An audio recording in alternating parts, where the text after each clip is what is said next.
the ways to tell a lot about a society is to look at its infrastructure.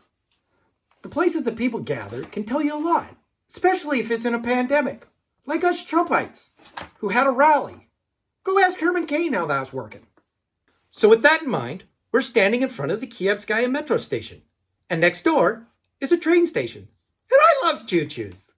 The metro station was built by Joseph Stalin 70 years ago. Why would I mention that? And the question is, how is it doing now, after 70 years? So we took a look, and what we saw shocked us. Mostly because I've never ridden mass transit in my life. My dad was rich. Now that's not an endorsement of Stalin. In fact, by my language, it's quite ambiguous. And I do that a lot. Shocked can be good or bad. And why did I mention Stalin? Should we take that out? Or am I such a floppy cock that I refuse to do another take out here in the cold snow? What is editing? But it doesn't change the reality of what we saw. Or more precisely, what we didn't see. There's no graffiti, there's no filth, there's no foul smells, there's no bums or drug addicts or rapists. And trust me, I know what rapists look like. I've been waxing his balls for 6 years now. Also, there's no groups of gangs, each with a distinctive theme and coordinated outfits. There's no Pelhams 1, 2, or 3.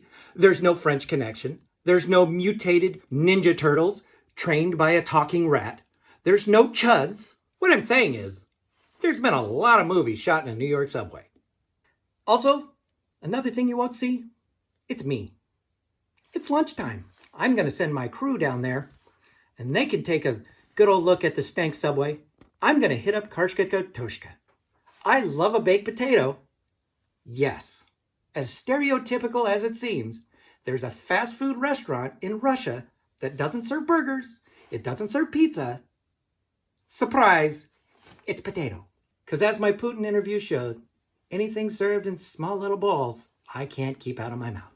You also won't see the facial recognition system that they have there, or the massive police presence. Nor will you see the many political dissidents that they've rounded up using them. But what's a little big brother when you can have a pretty metro? And yet another thing you won't see, unless you watch the Twitter version, is the big old picture of Lenin and the plaque in the Kiyevskaya station that says the Ukrainian and Russian people will live in eternal friendship. Am I even trying anymore? I mean, why did I even pick a station named after the capital of Ukraine? Kind of a little bit going on there now. Maybe it's because I'm going to go to the mall behind me and pick up something for my wife for Valentine's Day at the Swarovski while my crew goes down into the gutters and hangs out with you Morlocks. 3 shots of the escalator, not one of me. I didn't go down there. No. Does Russia have one subway station out of the 300 that is better than anything in our country? We're not going to speculate. Mostly because it's well known that it was built by the Soviets as a tool of propaganda. So basically me. We're going to raise the question and wait for someone in charge to give us the answer. Which, when you're rich, isn't actually totally crazy to expect.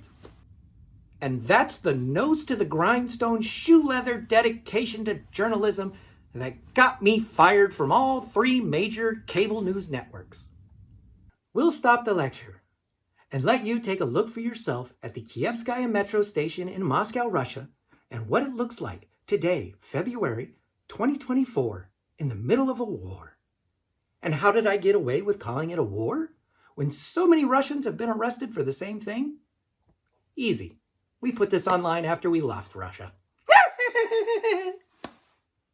Some say I'm a partisan hack who always just nummies down on Putin. Well, just to prove you naysayers wrong, tomorrow on TC Network, which, how is it a network if I'm just on YouTube? Tomorrow on TC Network, we're going to have the leader of the Russian opposition, Alexei Navalny. How dead? Uh, t- t- totally different subject. Can we move up our flights? Yeah, no, huh? And get rid of the weed. Fuck Tucker. Tucker sucks.